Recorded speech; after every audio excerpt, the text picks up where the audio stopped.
Lui è vivente, ma anche la sua parola lo è. Cristo è la parola vivente. Alleluia. Vogliamo leggere un passo in Matteo capitolo 13, dal verso 45. Poi leggeremo anche il verso 46 e poi vi farò leggere un altro passo. Gloria al Signore. Matteo capitolo 13, versetto 45 e 46.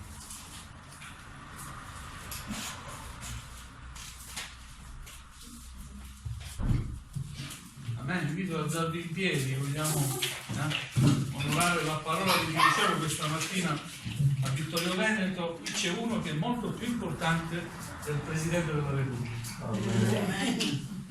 Guardiamo le immagini a volte in televisione più riverenti, grande autorità, alte autorità, in mezzo a noi c'è Gesù.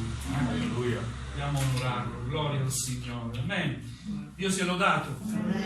Il regno dei cieli è anche simile a un mercante che va in cerca di belle perle. È trovata una perla di gran valore e se n'è andato, ha venduto tutto quello che aveva e l'ha comprato. Amen, gloria al Signore. Leggiamo un altro passo in Luca capitolo 14, dal verso 25 fino al 35. Luca capitolo 14, dal verso 25 fino al verso 35. Or molta gente andava con lui ed egli, volto verso la folla, disse: se uno viene a me e non odia suo padre, sua madre, la moglie, i figli, i fratelli, le sorelle e persino la sua propria vita, non può essere mio discepolo. E chi non porta la sua croce e non viene dietro a me non può essere mio discepolo. Chi di voi infatti, volendo costruire una torre, non si siede prima a calcolare la spesa per vedere se ha abbastanza per poterla finire? Perché non succeda che, quando ne abbia posto le fondamenta e non la possa finire, tutti quelli che la vedranno comincino a beffarsi di lui, dicendo: quest'uomo ha cominciato a costruire e non ha potuto terminare.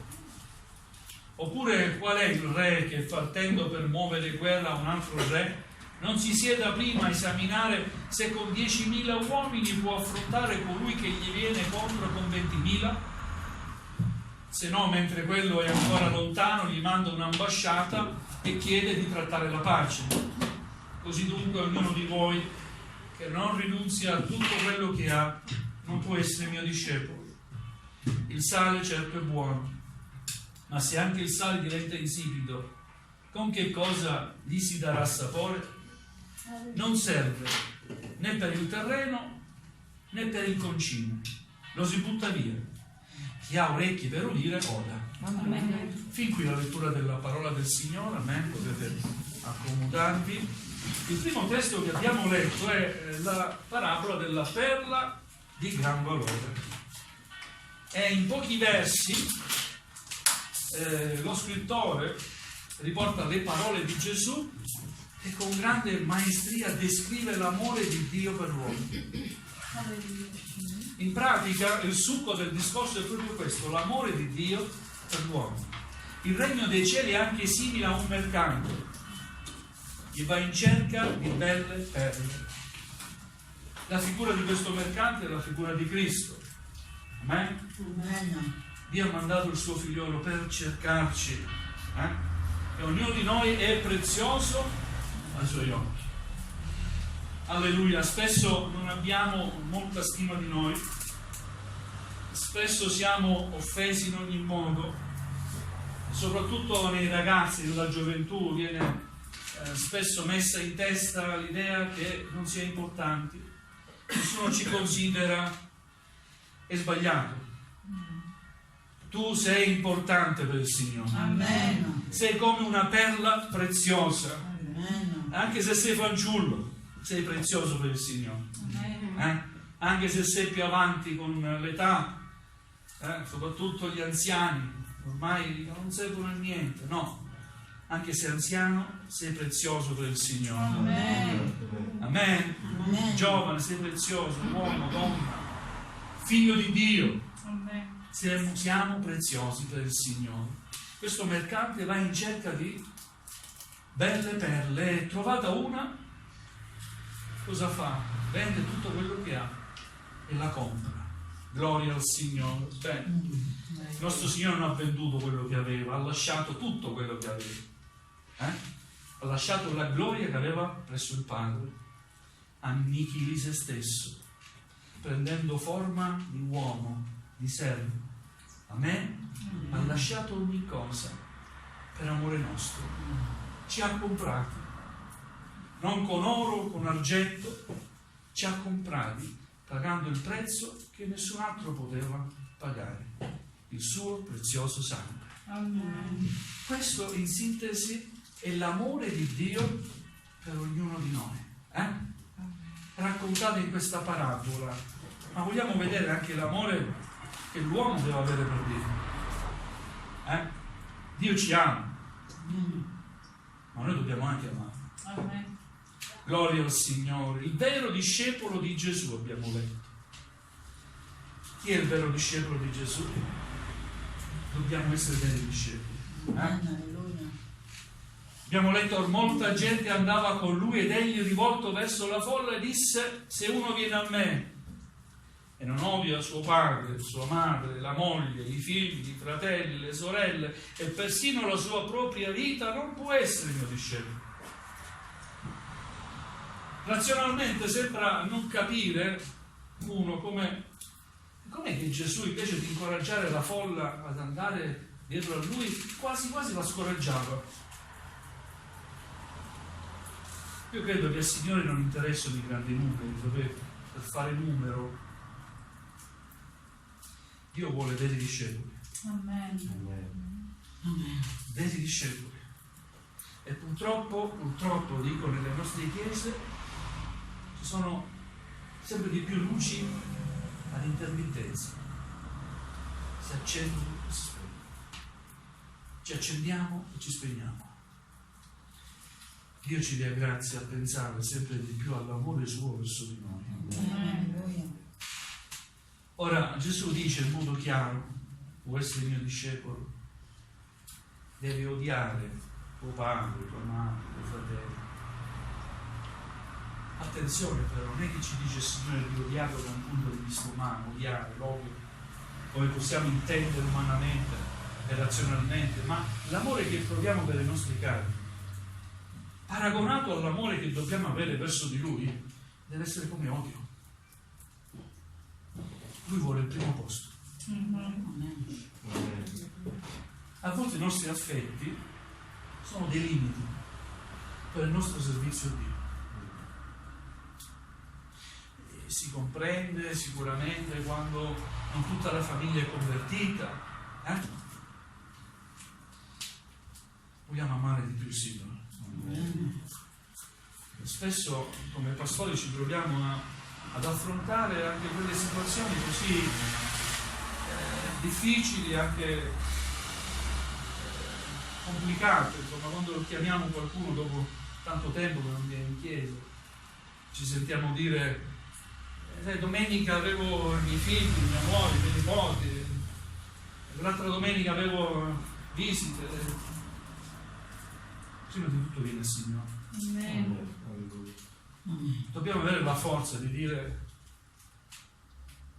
figli miei, state a casa, cucinate, io vado in chiesa, manco un'oretta e mezza, e poi mangiamo insieme, staremo tutta la giornata insieme, ma io vado a offrire il mio culto al Signore. Amen. Alleluia.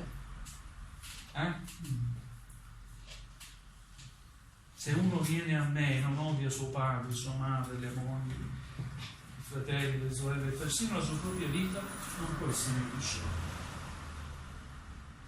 E chi non porta la sua croce e non viene dietro a me non può essere mio discepolo.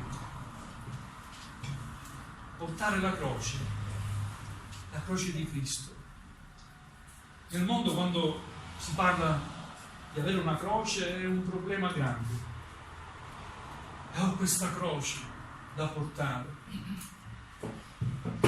croce non è vista cristianamente come qualcosa di brutto da portare.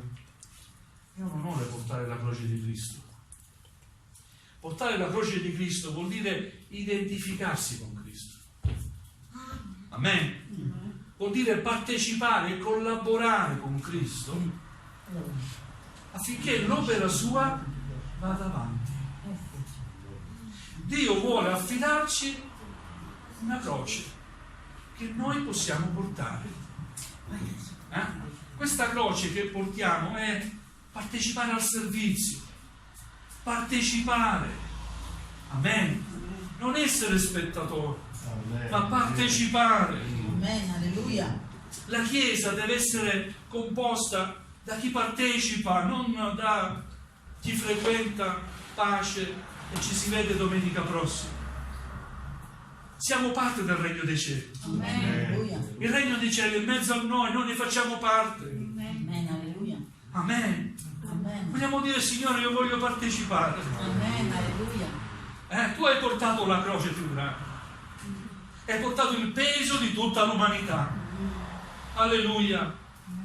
Se devo portare una croce, Signore, sono qui. Dammi la forza e le capacità per poter anch'io partecipare all'avanzamento del tuo regno. Amen. Amen. Alleluia. Chi di voi, infatti, volendo costruire una torre, non si siede prima a calcolare la spesa per vedere se ha abbastanza per poterla finire? Io credo che nessuno ci ha costretti a servire il Signore ed accettare. No? Sei d'accordo? Quando mi sono battezzato, il mio pastore mi ha detto: dichiari davanti alla Chiesa di accettare Gesù liberamente? A me sì. Come dire, nessuno mi costringe a fare questo passo, è una mia decisione. Molti iniziano un percorso con il Signore e poi non completano il percorso. E Dio ci aiuti. Dio ci aiuti a finire quello che abbiamo iniziato. Dio non ti ha costretto, né ti ha preso per forza e ti ha imposto qualcosa, vero? Ma sei stato tu ad accettarlo nella tua vita. Ma il Signore dice: riflettete, così come chi deve costruire si ferma e riflette, si fa bene i conti. Devi sapere cosa vuol dire servire il Signore. Amen. Amen. Alleluia. Spesso ci ricordiamo di fratelli che una volta frequentavano la Chiesa, di sorelle, di famiglie, una volta frequentavano la Chiesa. Ed è un dolore grande per me. Non vederli più è un dolore. Sicuramente proviamo quanti amiamo il Signore. Si lascia le cose a metà? No, completa. Sii coerente. Continua a servire il Signore. Certamente avrai avuto difficoltà, abbiamo difficoltà. C'è qualcuno che non ha difficoltà? C'è qualcuno che può alzare la mano e dire: io ho una vita facile, non ho mai avuto un problema nella mia vita? Nessuno può dire queste cose. Sicuramente ci sono combattimenti, travagli, ma gloria al Signore. Se è bello il principio, la fine sarà ancora più bella. Se hai gustato un po' della grazia di Dio, della presenza di Dio, se hai veramente assaporato cosa vuol dire essere in comunione con Dio, sappi che quando sarai nel cielo per l'eternità sarà ancora più bello. Amen. Alleluia. Bisogna pensare bene, riflettere. Alleluia. Oppure qual è quel re che, partendo per muovere guerra a un altro re, non esamina prima la situazione, no? Il re che devo combattere ha 200.000 uomini, ne ho 10.000. Cos'è più conveniente fare? fare pace, no? Cercare di trattare la pace. Così vogliamo agire con saggezza. Vogliamo stare attenti alle nostre scelte, alle nostre azioni. Non tutte le scelte sono buone. Ci sono scelte approvate da Dio e guidate da Dio. Queste sono scelte buone. Ci sono scelte avventate. Scelte che senza timore prendiamo per soddisfare non l'amore di Dio, soddisfare la nostra carne. E Dio ci aiuti, amen. Noi possiamo guastarci. Il sale certo è buono, ma se anche il sale diventa insipido, con che cosa gli si darà sapore? Attenzione alle parole di Gesù, non serve per il terreno né per il concime, lo si butta via. Attenzione, perché Dio può abbandonarci. Che dici, fratello, come può Dio abbandonarci? Quando Gesù era in croce, vi ricordate le parole che ha elevato al Padre? C'è stato un momento che ha elevato a Dio queste parole. Eli, Eli, Eli, lama sabachthani, in aramaico. Dio mio, Padre mio, perché mi hai abbandonato? C'è stato un attimo nel quale Dio ha abbandonato il suo figliolo. Perché? Perché Gesù ha preso su di sé tutti i peccati miei, tuoi, tutta l'umanità. E Dio non può. Non può coesistere, stare insieme al peccato.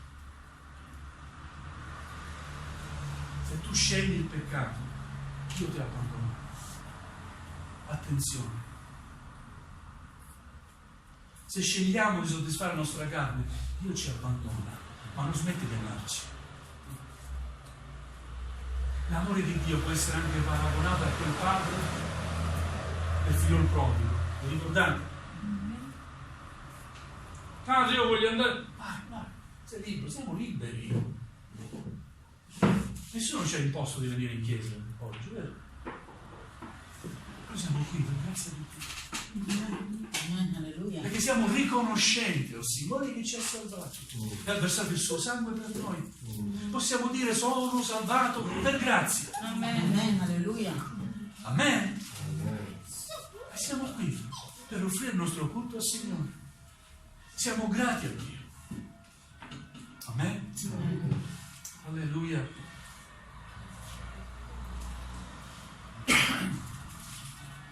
Nessuno ci impone di servire il Signore. Dobbiamo sentirlo noi e volerlo fare. Amen. L'amore del padre, diceva. Sì, aveva lasciato andare il figlio. Poi è scritto nella parabola che stava fuori a vedere. Chissà se il mio figliolo ritorna. Amen. È vero che può abbandonarci il Signore, ma continua ad amarci. Se noi prendiamo la decisione di ritornare sui nostri passi, comprendiamo di aver sbagliato, di aver peccato, il suo perdono è pronto. Gloria al Signore, amen. Alleluia. Attenzione, se rimaniamo nel peccato, io a volte vedo tante famiglie distrutte per scelte sbagliate. Credenti, battezzati nello Spirito Santo, anche con compiti in chiesa, famiglie distrutte. Attenzione se Dio ci abbandona. Il salmista in ogni salmo si legge sempre questa richiesta che fa il Signore: dai, non abbandonare l'anima mia. L'avete letto? No? Leggiamo i salmi, vero? Signore Dio mio, non abbandonarmi, non abbandonare l'opera delle tue mani. È vero? Se il Signore ci abbandona è finita. Alleluia. Se ci guastiamo, non serviremo più a nulla. Altrove è scritto: l'isola del pianto e lo stridor dei denti. Quando ti prende e ti butta via nel fuoco eterno. L'isola del pianto e lo stridor dei denti. Gloria al Signore. Voglio leggere un altro verso per concludere. Seconda Timoteo capitolo 2 dal versetto 13.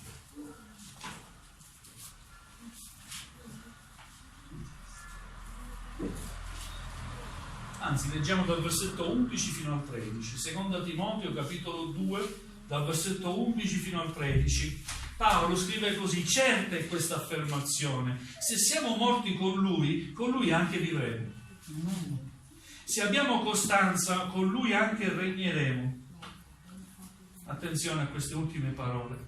Se lo rinnegheremo, anche egli ci rinnegherà. Amen. Voglio ripetere queste parole: se lo rinnegheremo, anche egli ci rinnegherà. Se siamo infedeli, egli rimane fedele, perché non può rinnegare se stesso. Amen?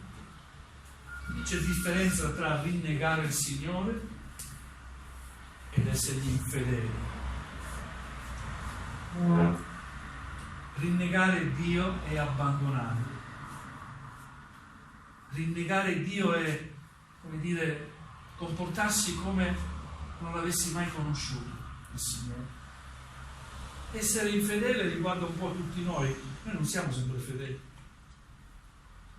Fratelli e sorelle, umanamente parlando, non siamo perfetti. Io sono stato infedele al Signore, sono caduto tante volte, ma il Signore mi ha sempre rialzato. Perché quando io sono stato infedele, Lui mi ha dimostrato sempre la sua fedeltà. Un'altra cosa è rinnegarlo. Se lo rinneghi, anche Lui ti rinnegherà. Un giorno tutti compariremo alla sua presenza. Ad alcuni il Signore dirà: entra benedetto dal Padre mio. Ogni cosa mia è tua, per te è riservata la gloria del Padre mio. Ma ad alcuni dirà: io non ti conosco. Signore, io mi sono battezzato, mi è battezzato nello Spirito Santo, io non ti conosco. Signore, sì, ho peccato, sono venuto meno, dai, ma sono gli ultimi anni della mia vita, poi prima ero fedele. Io non ti conosco. Signore, io ho predicato nelle piazze. Ti ricordi quante persone sono state toccate dalla tua parola? Io non ti conosco. Amen. Vedete, una caratteristica del Signore Gesù è non guardare ai numeri. È vero che vogliamo le chiese grandi e numerose, gloria a Dio. Preghiamo e ci affatichiamo per la chiesa dove il Signore ci ha messo. Ma attenzione che la quantità non deve essere solo quantità, deve essere accompagnata anche dalla qualità. Sei d'accordo? Vogliamo avere più qualità. Iniziamo da noi ad avere più qualità. Abbiamo parlato dell'amore di Dio per noi. Dio ci ama. In quella parabola così breve della perla di grande valore ci ha fatto ancora una volta comprendere il Signore come siamo preziosi per Lui e che è stato pronto a versare il suo sangue per noi, perché siamo preziosi ai Suoi occhi. Ma quanto è prezioso per te il Signore? Quanto è preziosa per te la vita cristiana? Quanto è prezioso per te testimoniare ed onorare Dio?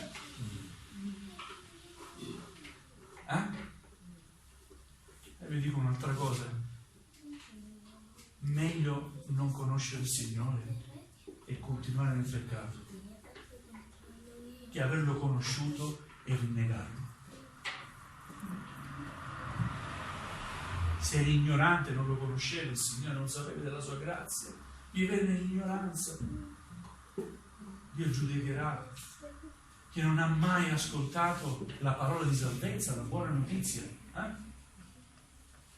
Dio ha il suo metodo di valutazione, e anche se non lo comprendo so che è giusto, ma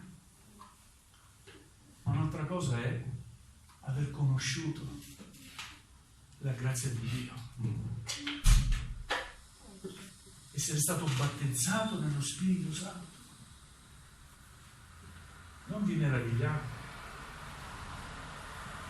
Parlare in lingue, essere battezzati nello Spirito Santo non vuol dire essere santi. Amen. Amen. Io non farmi essere una luce intermittente. Accendimi. Amen. E fa che io non mi spenga. Amen. Alleluia. Le nostre chiese siano piene di luminari. Da questo luogo emana luce, deve emanare luce. Alleluia. Non ci meravigliamo se molti abbandonano il Signore, perché molti sono i chiamati. Avete letto questo verso? Molti i chiamati. E gli eletti? Sono pochi. C'è differenza tra essere chiamato e essere eletto. Vogliamo appartenere non solo ai chiamati, agli eletti. Amen. Alleluia, amen. Alleluia. Questo non vuol dire giudicarci gli uni agli altri ed esprimere dei giudizi. No. Questo vuol dire esaminare sempre la mia vita, la nostra vita, esaminiamo la nostra condotta. Valutiamoci alla luce della parola di Dio. La parola di Dio è come uno specchio. E vogliamo avere timore del Signore. Alleluia. Molti agiscono per istinto, in preda alla rabbia, e il nemico sa utilizzare l'ira, la rabbia, i nervi, per farci perdere di vista l'obiettivo. È vero. Perché molti matrimoni si distruggono? Per la rabbia, per l'ira. Perché quando andiamo in chiesa, pace, gloria a Dio, poi quando siamo a casa ci trasformiamo. Amen. Ora facciamo attenzione, incitiamoci alle buone opere, incoraggiamoci a servire il Signore. Coraggio, il Signore sta per tornare. Coraggio, andiamo avanti, serviamo il Signore. Sei stato infedele, il Signore rimane fedele.